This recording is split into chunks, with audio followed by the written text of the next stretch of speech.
Trapezius. The origins are the external occipital protuberance, the medial portion of superior nuchal line of the occiput,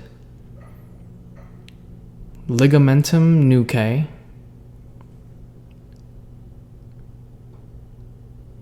and spinous processes of C7 through T12.